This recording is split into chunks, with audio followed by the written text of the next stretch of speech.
Assalamualaikum warahmatullahi wabarakatuh. Perkenalkan, nama saya Satwika Bintang Bahana. Di sini saya akan mempresentasikan hasil kerja praktik saya dari 15 Januari 2024 hingga 17 Februari 2024 dengan judul Perencanaan Operasional Harian menggunakan algoritma long short term memory dalam prediksi beban listrik Jawa, Madura, dan Bali. Di sini saya kerja praktik di PLN Persero Indo Pusat Pengaturan Beban Jawa, Madura, dan Bali. Dan ini adalah topik pembahasannya.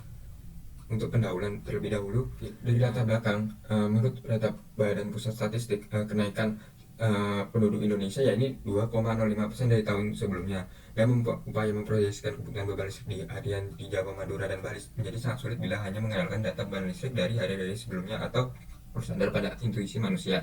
Oleh karena itu diperlukan pendekatan yang lebih canggih dan otomatis dengan memanfaatkan teknologi seperti long short term memory.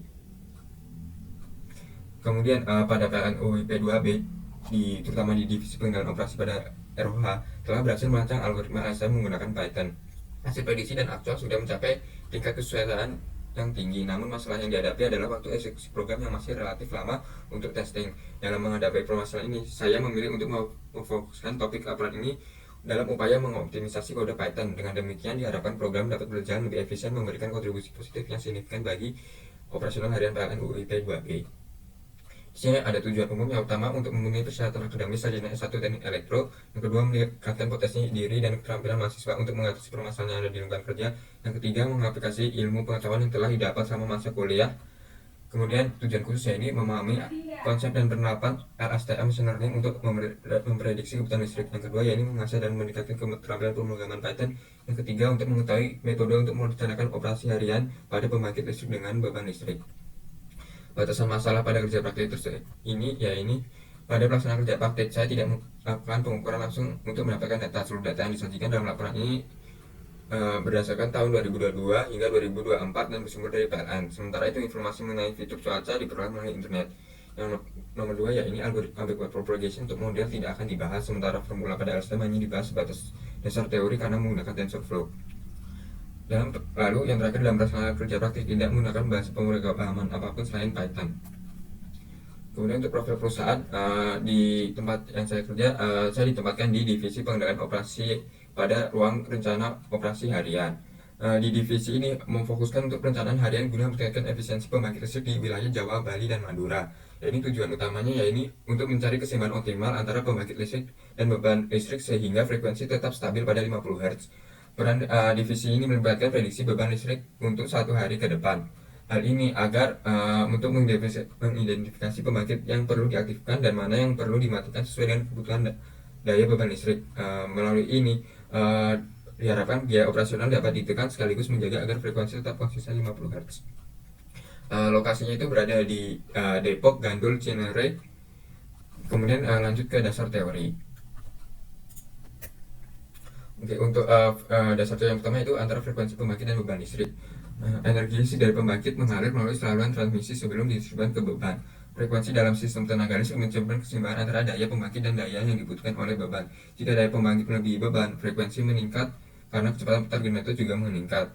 Nah, kemudian di sini ada alur untuk memprediksi data menggunakan neural network. Yang pertama itu melakukan pre-processing data, kemudian memisah data menjadi data training dan data testing, kemudian menginisiasi weight dan bias secara random. Lalu input data training dikali dengan weight, lalu dijumlahkan dengan bias.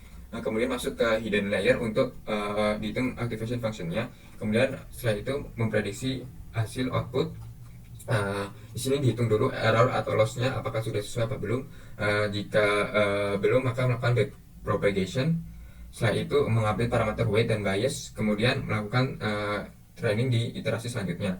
Jika sudah errornya sangat kecil, maka hasil prediksinya dapat dan selesai. Nah, di sini untuk cost function atau loss function hitung errornya, di sini ada 3 metode yang saya pakai, ini MSE, MAPE, dan MAE. Di mana nilai cost function itu untuk mengukur sejauh mana perbedaan antara hasil prediksi model dengan selanjutnya ini kegiatan dan pembahasan. Melaksanakan kerja praktik ini pada tanggal 15 Januari hingga 17 Februari 2024 dan dibimbing oleh Bapak Safety Muji Pramita di gedung operasi sistem secara offline. Dan ini adalah suratnya. Nah, yang untuk pertama saya melakukan pengembangan kode Python untuk testing, setelah saya diberikan kode oleh Bapak Safety, saya disuruh optimisasi kode Python supaya lebih cepat. Setelah selesai melakukan troubleshooting, di sini dilihat langkah pertama yang saya lakukan, yaitu mengubah tipe data seluruhnya menjadi float 64 agar Panas tidak perlu melakukan type casting pada step operasi Python, sehingga data kan lebih sudah beragam dan komputasi sudah lebih cepat nanti. Yang kedua, mengubah list-list yang ada menjadi dictionary untuk menyimpan array multidimensional, lalu mengordinasi codingan ke dalam fungsi-fungsi terpisah untuk mempermudah troubleshooting dan disatukan di function running program ini. Nah, dari hasil pengembangan kode yang saya lakukan, setiap iterasinya ini hanya sekitar 0,6 hingga 0,7 detik. Yang sebelumnya itu awalnya itu 5 sampai 6 detik, di mana ini terdapat improvement hampir 8 sampai 10 kali lipat dari segi waktu.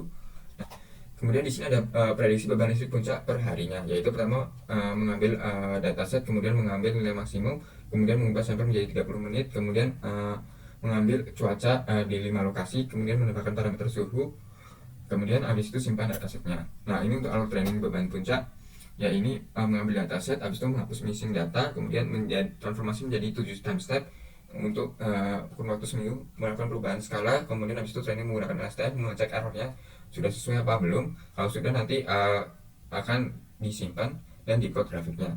Kemudian di sini ada arsitektur LSTM, yang ini menggunakan TensorFlow, di mana layer pertama itu 100 unit, layer kedua 50 unit, layer ketiga 50 unit, kemudian ada dense layer 50 unit menggunakan aktivasi relu. Kemudian untuk optimizernya di sini menggunakan Adam Optimizer, di mana learning rate-nya 0,001 dan beta 1, beta 2 secara default 0,99 dan 0,9. Di sini return sequence sama dengan true, itu artinya hidden state akan nilainya akan dikembalikan. Jika return sequence sama dengan false, maka hanya output state-nya saja yang dikembalikan. Kemudian untuk hasil prediksi beban puncak, beban listriknya ini dalam megawatt per hari, dapat dilihat di sini adalah grafiknya, di mana warna oranye aktual dan warna biru adalah prediksi.